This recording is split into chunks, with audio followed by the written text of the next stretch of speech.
Hey, welcome everybody. Don Giannatti, lighting-essentials.com and project52prosystem.com. We would like to take a look at some interesting lighting here on the YouTube channel. We've deconstructed some portraits and some food, etc. But these are some still life shots that my students have done. I'm very proud of the work. And in each one of these, you're going to find some beautiful light that you can do yourself for a myriad of subjects. Photography is about light. And no matter what we end up with on our sensors or our film, we got there from what we did with the light, or how we caught the light in the case of landscape photographers. But still, we use light to make interesting images.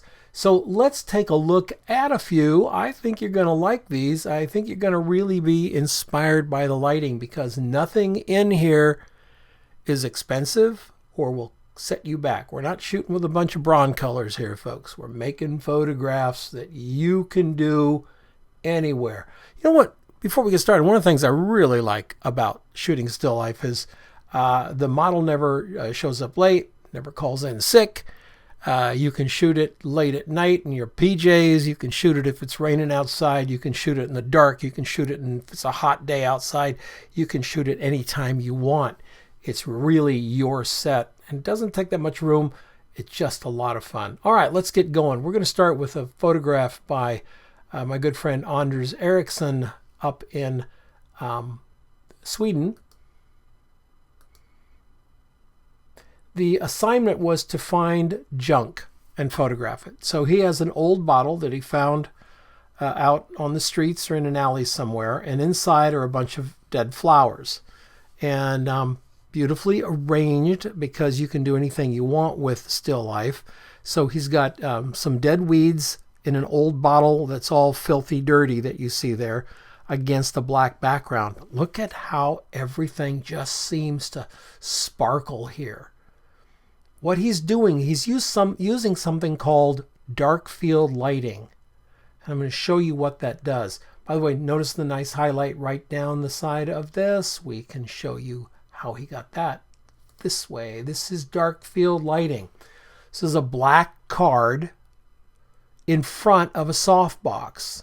So when the camera is looking at the subject, it only sees the subject against the black.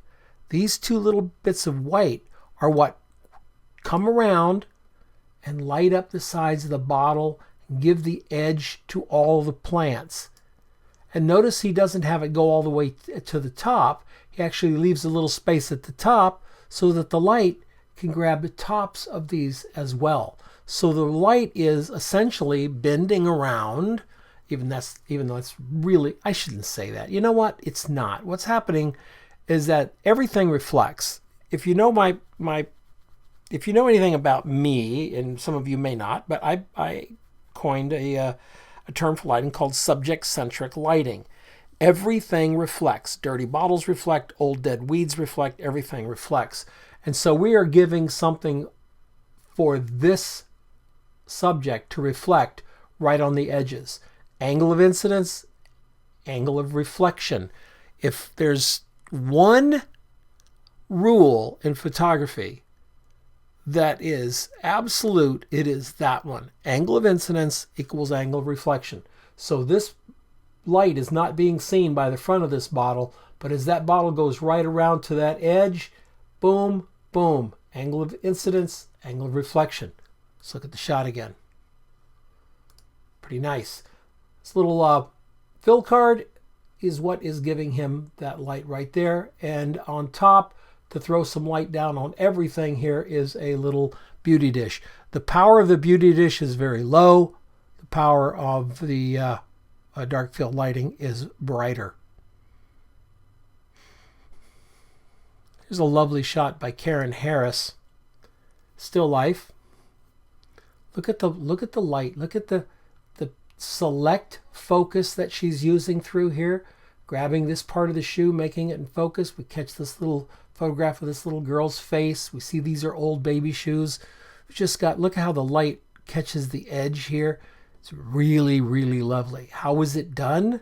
Well, with one light and these panes of glass up against the window of her studio. So this is the window out here. And these are, this is a door, I believe she bought a door with all the glass, or possibly that's material. I honestly can't remember. That may be material now that I think about it. Yes. So it's a frame with material over it, and the light is coming in through the window that way, and she's adding just a little wink of fill here with her speed light in this octabox. If I remember right, the speed light was down like a 64th or 128th power. All it was doing was filling in right up front here and letting the light from that window wrap all the way around. Look at the size of the light source up close to these shoes. This light is lighting up stuff here because it can see it. It can see it here. It's just wrapping all the way around. All she needed to do was fill in just a tiny little wink of light. Isn't that a lovely photograph? I love it. Charlotte Larson looks like something taken in an old museum. Some very, very subtle light. We've got the candle up there. Sorry about that. I need to keep my finger off the mouse. Got the candle burning up here. Really nice. We give a nice glow all the way through. We've got light everywhere. How was this done? How was this done? Well, actually, it's done in her living room with natural light. That's right, with natural light. Hanging a big black piece of material back here. A very large window with some transparent stuff here, some Roscolux, or possibly it's a shower curtain or something, some kind of diffusion material that she's got hanging here to diffuse that outside light. And then just as Anders used dark field lighting, she's using a sort of a way of doing it herself, dark field lighting. She's just got this little black card. So the black card is keeping the light from striking, all this light striking everything in the picture, and just letting the light wrap on both sides. Look at the little thin highlight from the front area here. We got beautiful highlights all the way through here. We even, by the way, notice, if you can look and see the fill here, see the little bit of light on the edge of that book? Do you see that? That's what separates meh photography from really good photography. This is out of camera, folks. There's not a whole lot of Photoshop done on this image. Look at that little highlight right there. Where is that coming from? It's coming from over here. So she's got dark field lighting set up both ways. Pretty ingenious. Charlotte Larson. Pretty ingenious. Frank Grisier took 2 apples or 3 apples, I don't know, 4, I don't know, 2, 3 apples, put them in a bowl and ended up with this really beautiful composition, getting the camera down really low, shooting straight across, letting the apples be huge in the frame, showing us something we haven't seen before. We don't generally lay our heads down on the counters and look at these things, looking up at a bowl of apples. Well, the size, everything is just amazing. Notice the light is catching inside the bowl here. That's really cool. It makes it look like the bowl's lit up. No, he's not doesn't have a light inside it. He's just using a double scrim here of Translum or Roscolux, one of the others, probably Translum. It's double scrimmed. He's got a speed light with a Stoffen attachment on it, and he's got it angled so it catches this back of the light, back of the bowl. The bowl is ceramic. It's very shiny, so it's going to be very bright where it catches that reflection. So by setting it up in the perfect right place to get that reflection, that's how Frank made this photograph so interesting. Really lovely still life shot by Frank Grisier. Gabriel Alvarez arranged shells, kind of a personal photograph of these shells on a really neat surface, and the light is just absolutely stunning. It's so soft, it's so pretty. Look how it wraps around each one of those shells, giving us the shape, the texture. We have the texture of the board and everything. And what was his light? Well, it's a window. It's got the window a little bit farther away. If the closer you move this set to the window, the softer the light becomes. But he's got it moved back a little bit so he can get a little bit of an edge to it. See how we're getting the darker shadows? Get right up next to the window light. Those shadows get a little bit softer.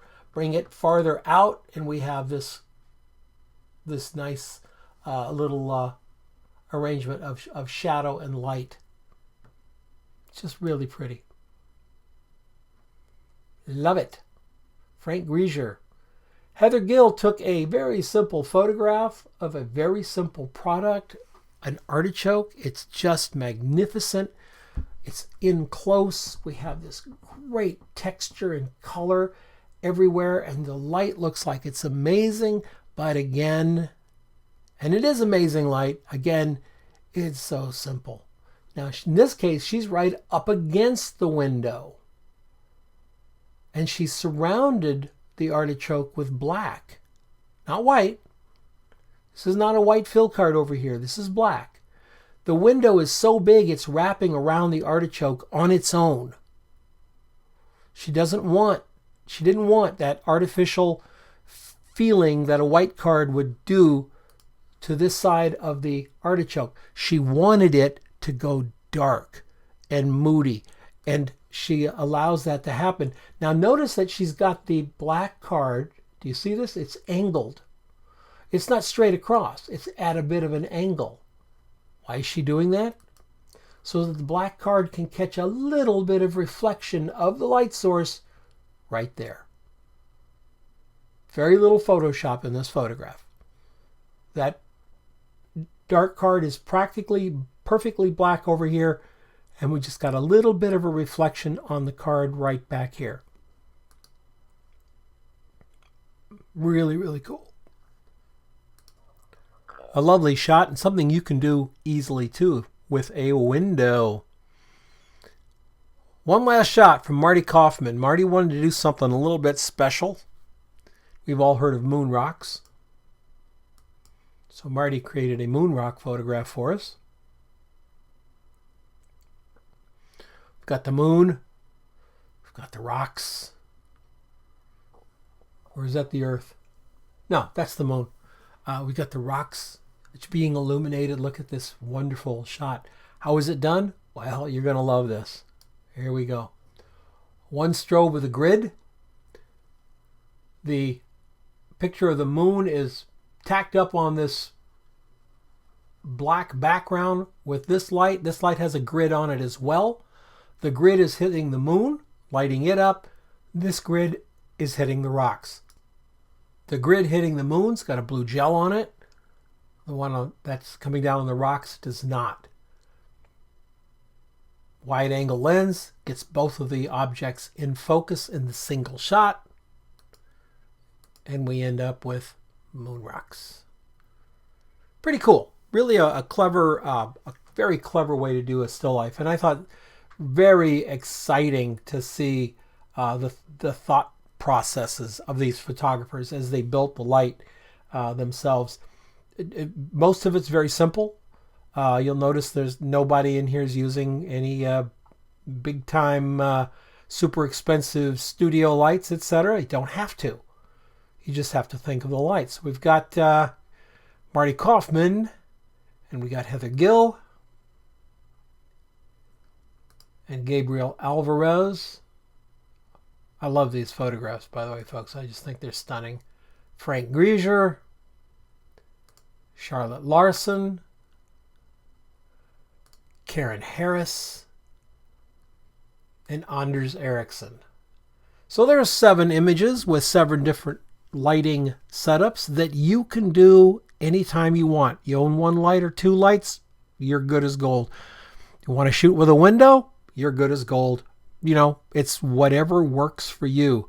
I hope you enjoyed it. If you like this kind of stuff, and I do like bringing it to you because I love to talk about light and photography, please hit the subscribe button, and that way you'll be notified every time I do one of these things. I've got some more content coming up that's really fun, and I think you might enjoy it. So if you like it, hit subscribe, tell your friends, post it on Twitter, on Facebook, on Google Plus, and no, I'm just kidding.